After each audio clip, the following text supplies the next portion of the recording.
You've heard of task systems. I know you've heard of task lists. I know you've heard of to-do lists, but have you heard of a stop doing list? Right? This is what I want to talk about today, a stop doing list. A stop doing list can actually be part of your to-do list, your to-do system, but it's something that's actually going to make your task system much more functional. Right, is having a stop doing list. And this is something that I don't know, I feel like it's a little bit fun to do, but you think of it as a stop doing list or a stop doing lens. It's a way to look at your task system, to look at your task list, to look at all the things you have said that you have to do, think you have to do, think you need to do, and to say, which of these things could I actually stop doing or not even start? Right. And you may think, well, why none of it, right? All of it is stuff I have to do, right? I put it on my list. It's stuff I have to do. But I would be willing to bet that there is a ton of stuff on your list or in your system that you don't actually have to do, that isn't stuff that must be done, that is aspirational stuff that you want to do someday. And that's great. We don't want to lose track of that. It's someday maybe stuff. It's some stuff that you think you might want to do, but you haven't completely committed to yet. And we have all of these things jumbled up in there with all the stuff we actually have to do and actually have to get done today. And this causes us to feel pretty overwhelmed because we're looking at this stuff day in, day out. We're scanning for the most the most things that we need to get done. But also we're realizing, hey, there's a ton of stuff on here that I want to do, that I'm not making time to do, and I'm not thinking about. And the reality is, like, we don't have all the time in the world every single day, right? We've all got 24 hours.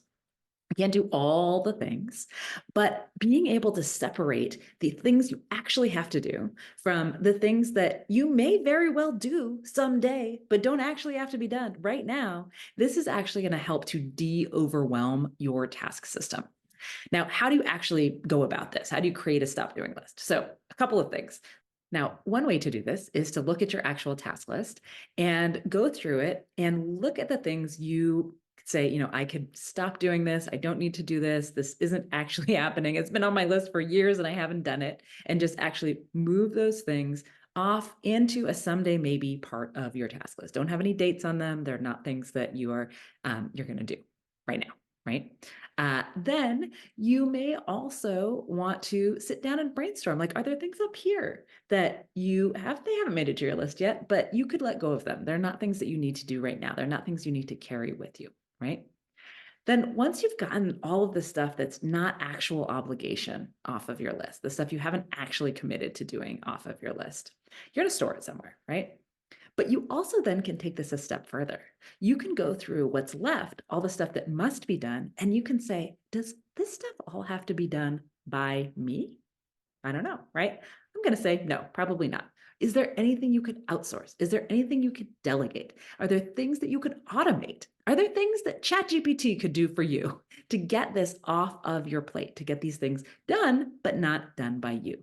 And in this way, we can take this massive system of all of these things that you think you have to do, that you want to do, et cetera, and we can start to make this a little simpler for you so that when you show up to your day and you're planning your days, you're looking at your task system, that you're doing so, you're looking at the things that need to be done, that you've decided that you are going to spend time on, instead of having all of those other aspirational things interleaved, right?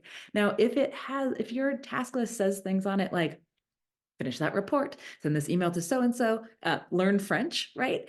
Or maybe you want to do that. Maybe that's something you want to do, but it's confusing the rest of the things, right? If you do actually want to learn French, fantastic, great. Now set up some structures for yourself. How are you going to do this? First step might be find a class, or maybe it's download Duolingo or whatever it is.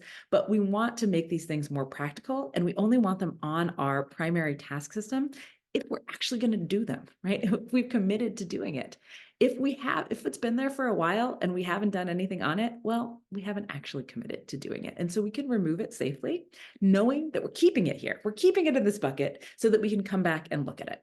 Now, you might be thinking, but I don't want to forget about all that stuff that I really want to do, right? I want to go to Tahiti and I want to, learn Latin or whatever. And you don't have to forget about all that stuff. You also don't have to keep it up here. That's why we put it over here in this little bucket. And what I like to do is just have a regular recurring task. I have it about once a month. Your mileage may vary. And I have this task that says, go look at the someday maybes and decide if I actually want to do any of that stuff.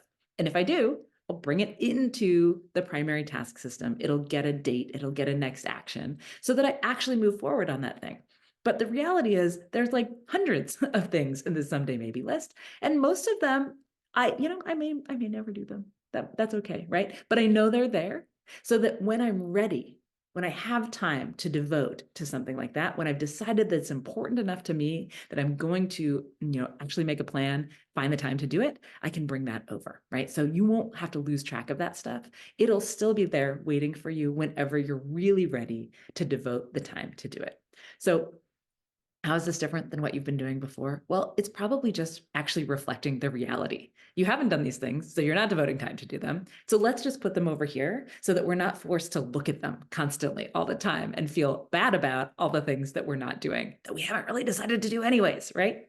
Now, if you like this content, make sure to give me the thumbs up right there. And also make sure to subscribe so that you get this type of content in your feed every single week. Just like she said, make sure to subscribe because only about 17% of the people that watch our videos are actually subscribed. Thank you.